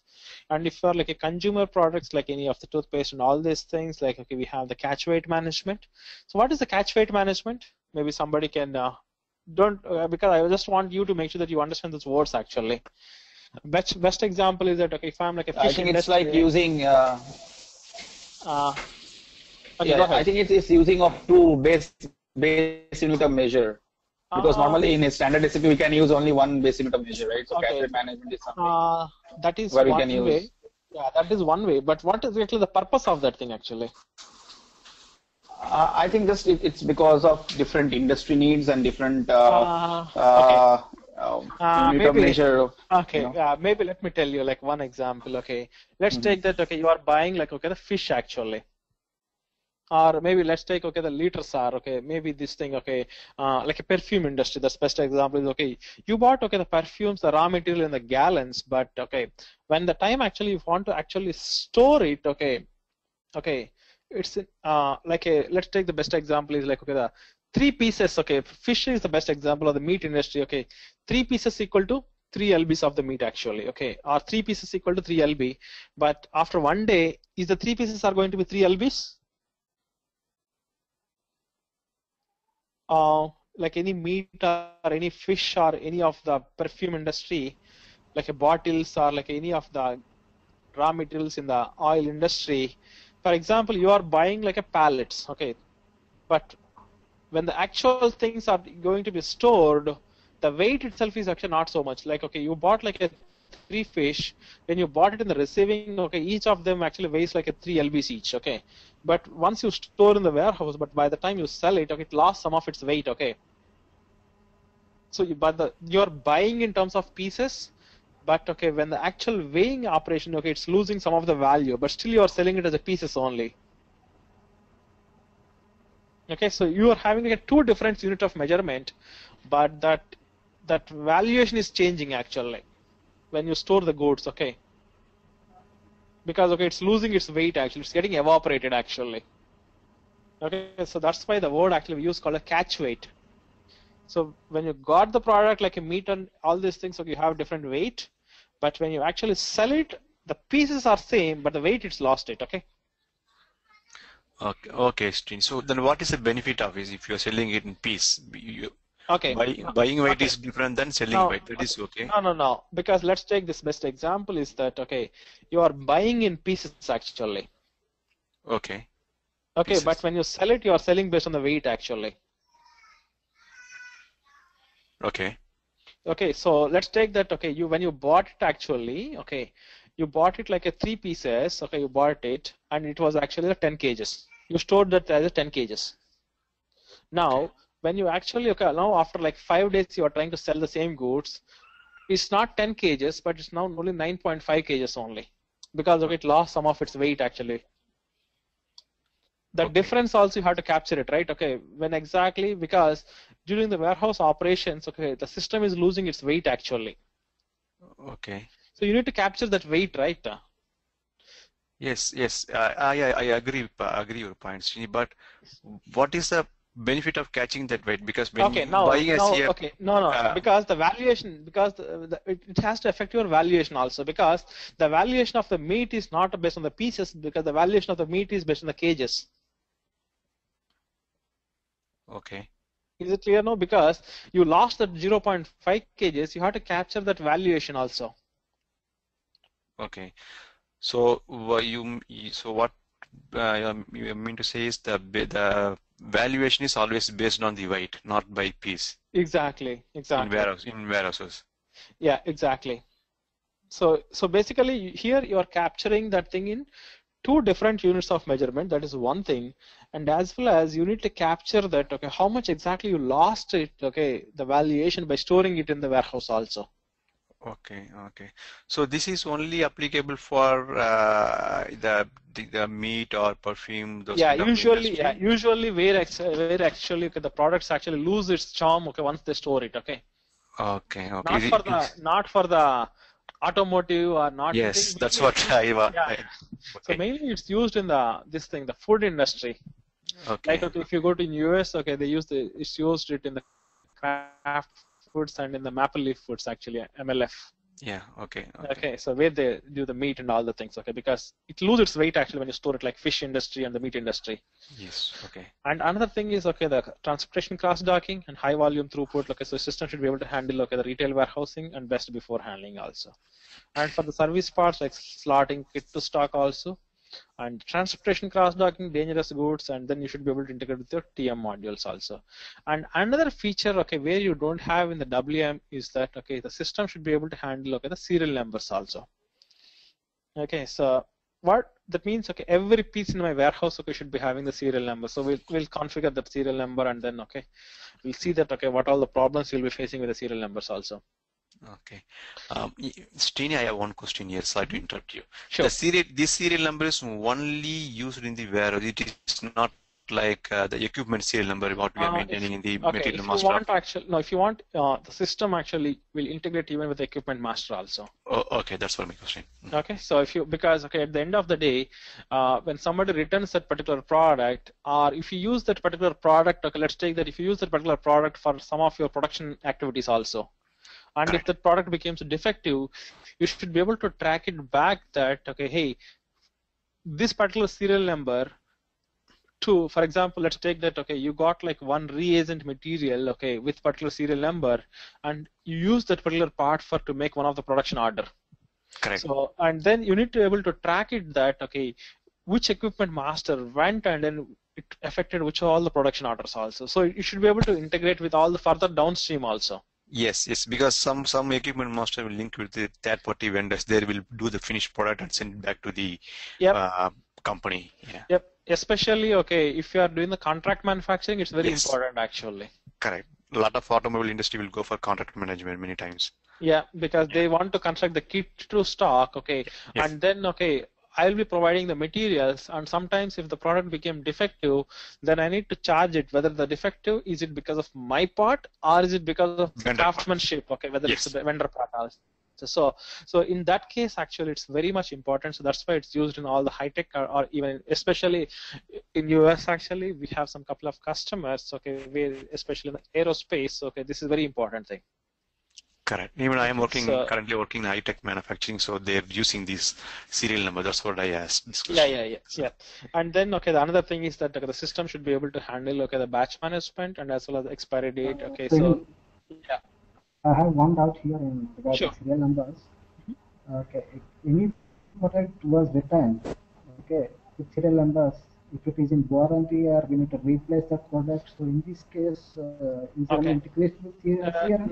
No, actually, here is the thing. So for the warranty management, it's not integrated from the EWM system. Okay, you need to integrate from the ERP system. Okay, so in ERP, you have the warranty management module. So I'm talking about the CRM. Okay, so I do not know exactly how it integrates. I think in the CRM you have the warranty management, right? Yeah, replacement. How it okay, so I think it should talk first to ERP. Okay. And ERP can initiate, okay, that return delivery or, okay, that thing, it should be handled. Because it's not from the EWM, because I know that, okay, we integrated this thing through ERP, but I never checked through CRM actually. So I think it should be possible actually. Instead of integrating with ERP directly, we can integrate with EWM system, right? I don't think so, because CRM you can directly integrate with EWM, right? It has to come through ECC. Okay. Yeah, so, because the delivery comes through ECC, right? Okay. So but in EWM system, we are not doing delivery in ERP, right? We are doing delivery. No, ERP delivery is required actually. If you are using, okay, this thing, any ERP is required, right? Otherwise, you need to create the delivery directly in EWM. Okay. Instead of PGI, we are doing PGI in EWM. Yeah, but okay, you need to have some ERP, right? The system of record. Okay. Yeah, but I know that because we have the same thing for the warranty management. Okay, I don't know whether that they have CRM or not, because we send it to the ECC, and then in ECC they create the client's purchase order. Okay, so for that thing, okay, it goes to the vendor, and vendor provides the RMA. Once RMA is done, then we will ship the goods. Based on the RMA, we'll attach that thing, and then we'll create a just like a non-accounting delivery, and then we'll ship the goods out. Yeah, if it is a defective product, they will replace the product. Otherwise, they will do it. Yeah. Maybe I think, okay, I'll check, okay, that integration with CRM, but I was not sure on how that works, okay? Okay. Maybe unless we configure it or to know the limitations exactly. Yeah. Okay. Yeah. Shrini, this is Raja again. So Shrini, we are covering sales order which is coming from ESD part, and are we going to cover the CRM order too, like CRM system also? It should be the same actually. So what will happen is that when you create the order from the first, it will create unchecked delivery. Yes, and from there, then it will be the same part. Okay, so the CRM will talk to ECC, then ECC transfer the document to EWM. Yep. Transactional basis. Okay. Yeah. So it's the same thing only. So it's not going to be much difference. Okay. Okay. The only difference is that, okay, with CRM is that in EWM for export goods actually have something called as invoice before goods issue. Because for all the export orders, you need to print the invoice, okay, before you do the goods issue itself. Because, okay, lot of conditions, okay. So those things, right, okay, we can make a call to the CRM, so the CRM even can trigger the invoice before even do the goods issue. Yes. Okay, so that's the only scenario I have seen that integrated with CRM. Okay, so this is the same way of going to work for even written from CRM, right? The RMA part. Yep, everything. Okay, everything should be the same. Okay, like all the streamline. Okay. Okay. So now another thing. Okay, the EWM is that we'll configure about how to trigger, how to use the batch management, and then using the different batches. Okay, how exactly we can control the GR process put away strategies. For example, like, okay, which batches are allowed to mix and which batches are not allowed to mix also. And then, okay, different picking also. That means how to exactly configure the picking based on the batch thing. And then, okay, how to exactly record this batch also. And we have something called as, okay, the documentary batch also. So documentary batch means it's not actually stored at the particular product level, but it is just only to link that, hey, this particular document delivery, I'm just giving this particular batch. It's only just for record keeping purpose only, but it's not actually stored it in the ECC, okay? Okay. And another thing is that, okay, the catch weight management, which I already told about this thing. So the same thing, okay, I have it in the logistics unit of measurement, like, okay, the pieces actually, number of pieces, but the actual valuation is, okay, in terms of like, okay, the weight actually, okay. Because this is a very bad example for one of the meat industry. They use this thing like 3 carcasses, but the weight, okay, they want to use it for the valuation purpose also. Okay, and another thing is, okay, the serial numbers, we talked about it, and the stock specific unit of measurement is very important actually. For example, okay, if I want to pick like, okay, the 10 pieces, I want to go and, okay, pick from the small picking area, but if I want to pick like 100 pieces, then I have to go and, okay, my system should guide me to the pallet area also, okay. So, and also as well as I should be able to handle it in the 2 different, okay, units of measurement also, okay. So the one is the small large quantity picking also, and another is, okay, the inbound thing also. So this is something called the stock specific unit of measurement, which is a very nice feature in the EWM. We'll see that, okay, how to exactly use this thing, and also how to supply, okay, the parts. Yeah. Sorry. Yeah. Go ahead. Do we MRP will play a vital role, because MRP. Okay. So MRP is first of all, it's not available out of EWM, because all the stock what you have in EWM, it will be replicated to ERP. So MRP will not change anything.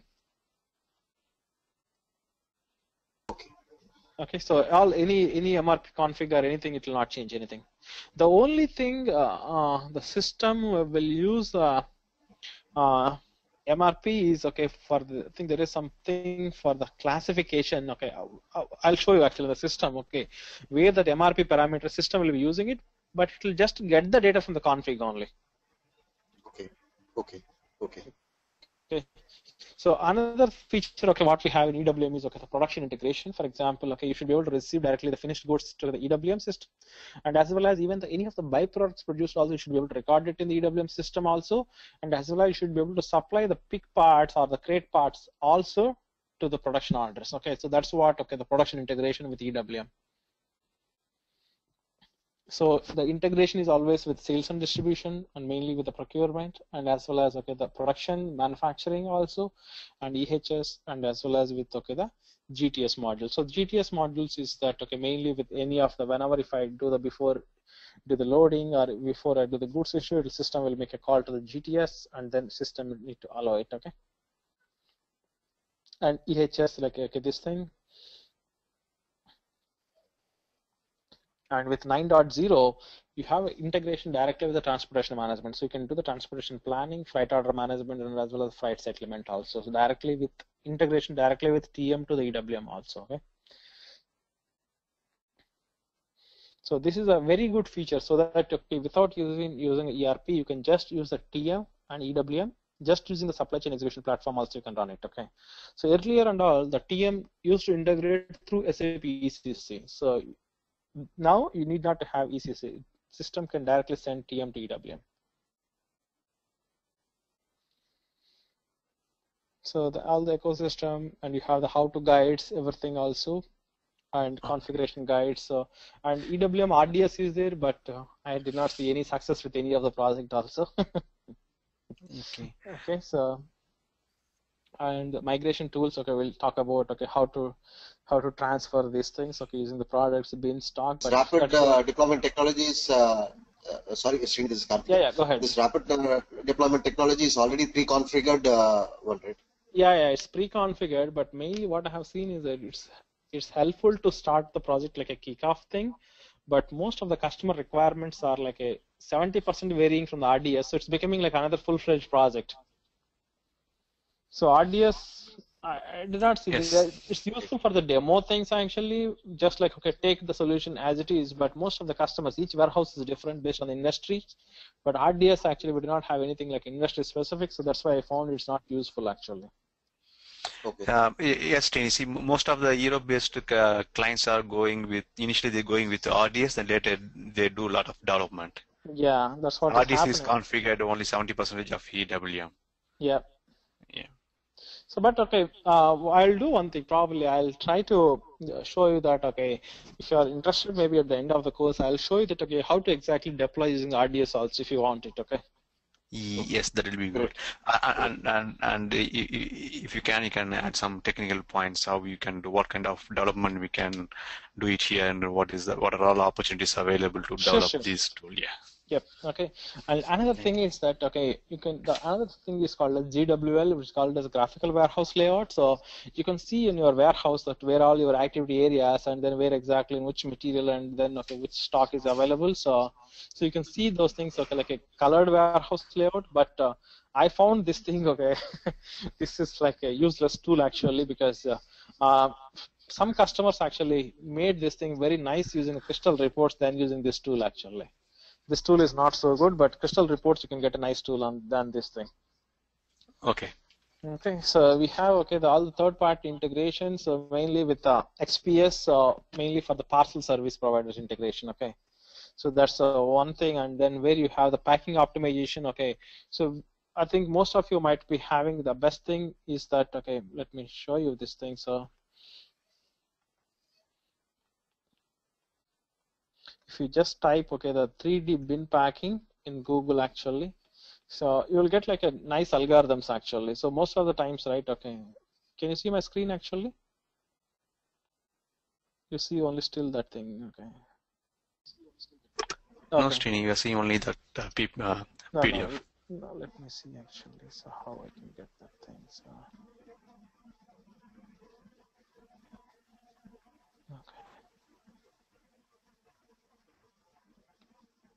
Okay, so you should be able to see it now.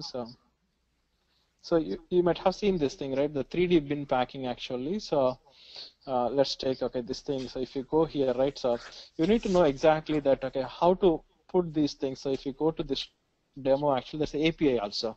So one of the company actually used this thing. So if you have like, okay, the multiple different bins, and then, okay, you need to pack like, okay, the different items actually. So let's take, okay, that you have two different bins. Okay, another bin is like, okay, assuming this bin is just like another handling unit also. Okay, so now you have, okay, this thing, so 1, okay, and this is, okay, like 8, so this is like a 2 kgs. Okay, so now if you want to pack these items, you can see my screen? Yes. Okay, so can you see here actually, this is what, okay, the same thing like a cartonization also. So the system actually tells you that, okay, how exactly to pack these materials. You see this one, so you can pack, okay, like these things, or you can pack like these things also. Okay, so first you put this one, and then put this one, and then close the item also. This is like so bulk strategy. Yeah, kind of actually. If you have like different items, okay, with different width and height and depth actually. And then, okay, let's take one thing. Okay, so let's remove this bin, and then there are 2 items, okay, or you can add a number of items actually, and then you can do one thing also. You can rotate it, or whether the particular item is rotatable or not also. For example, okay, if it is a refrigerator, you cannot rotate it and pack, right? So, for example, yes. I just remove it, and then, okay, you can see that, okay, what is the best way to pack this thing. So you need to pack only like this thing only. So system need to tell that exactly how to pack them also. So these are like, okay, the different types of APIs available in the market. So some customers use it, or sometimes it's cheaper to write the ABAP code also for this thing, because these APIs or algorithms are available for sale, and most of the times, okay, you just get the algorithm directly in the market also. Okay, so that's why the packing optimization, I call it as, and 3D visualization, some customers use it. And then parcel service provider, okay, we call it as XPS solutions, and then third-party logistics, and then mobile add-on also. And vehicle space optimization also. Sometimes you might have seen that software, I forgot that name, where you can actually visualize the truck, how much space is left on the truck, and you can even put the sequence of the which box has to go to which position of the truck also. So those are the things you can do it now with the transportation planning module also. Okay, so these are all the things, okay, what we have it, okay, for this thing, and then you should know that, okay, how exactly, okay, you need to enhance the system also, for example, okay, these things, and then, okay, how to integrate with the third-party systems using the SOA, and then, okay, how to control using the roles. I think somebody was asking, right, how to do the personalization. So we'll talk about, okay, the personalization here, okay. So the roles-based user interface, and then how to configure the layout, and then, okay, the strategies also. So how to install it? So I can install ERP and EWM on two separate instances, or I can put EWM itself as an add-on on top of ERP also. So, but most of the 95% of the customers, you can see that, okay, the ERP and EWM as separate systems, okay. So I can have like one common EWM system for even for my multiple ERP systems also. So this is the recommended strategy. But for test purpose and all the things, okay, if you don't want to install in a separate server, then even you can install the EWM as an add-on to ERP also.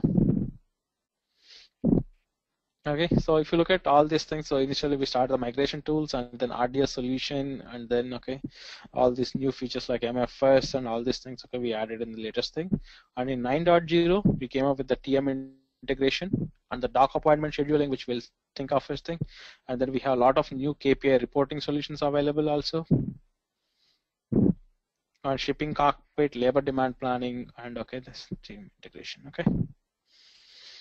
There are a lot of customers, especially in Europe, actually we have it, and in the food industry, okay, I was talking about, okay, the Maple Leaf is one of the customer actually.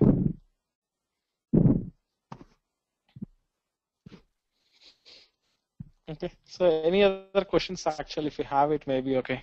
So if you want to just, okay, I'll send you this particular file, okay, so that you can share it, okay. So you can see that, okay, all the features available in WM or EWM, or these are all the features anyway, we'll be learning it, okay, going through one by one, like, okay, the how to manage stock, bin management, how to put the strategies, removal strategies, picking logic, replenishment, and how to use the RF technology, and how to use the handling unit management, ad management, and how to use the resource management, MFS, VAS, cross-docking, and cycle counting, and decon, slotting, labor management, and multi-client warehouse, but it's the same thing. And then, okay, how to handle it using the process into storage control also. So we'll talk about all these features, each of the feature, and then how to configure it also, okay? Okay. Okay. Yeah. So this is just like, okay, to put everybody on speed that, okay, what exactly we are going to cover in this session, and it's more of like a mixing of both technical and as well as configuration expertise, okay? Okay. Any other questions with anybody? How soon we can start the question? Okay. Okay, so and for the certification, probably I have something like 84 questions, and it's mainly for EWM 7 actually.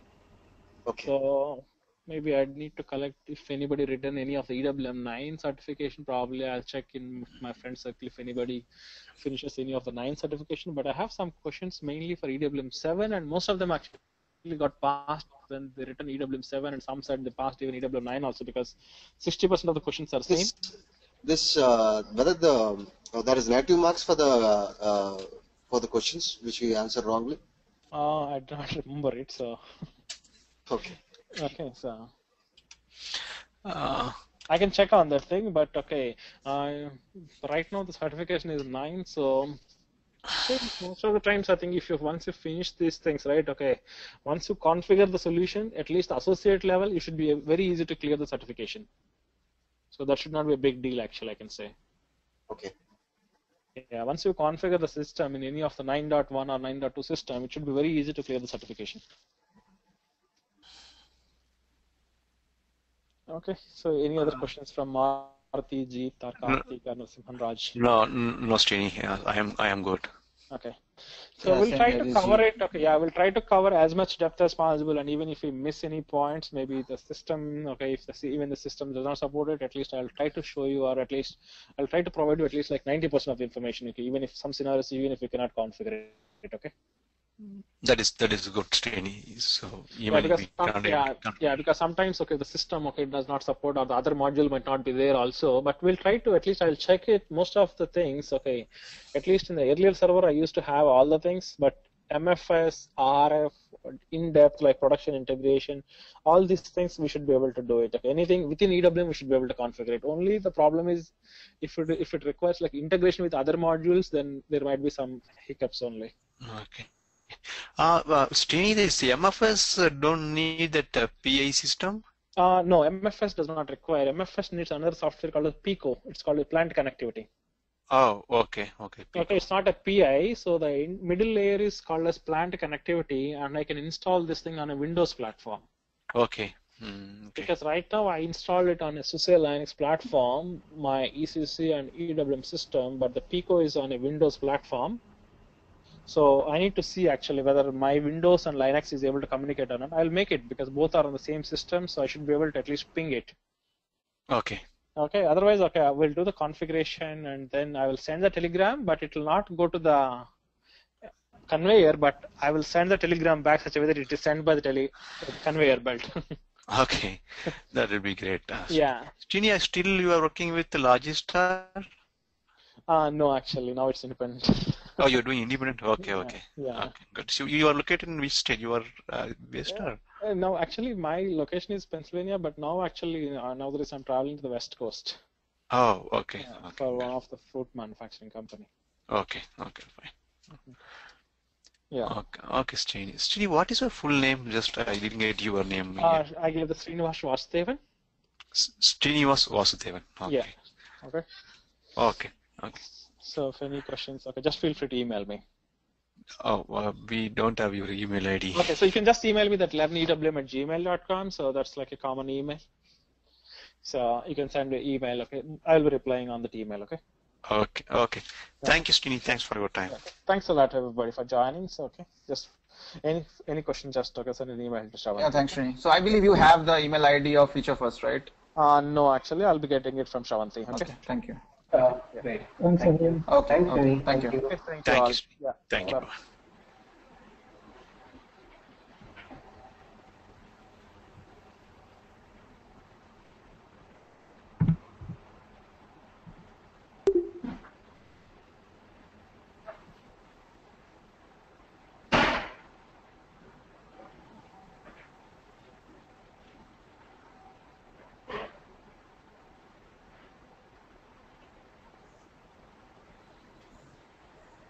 Thank you.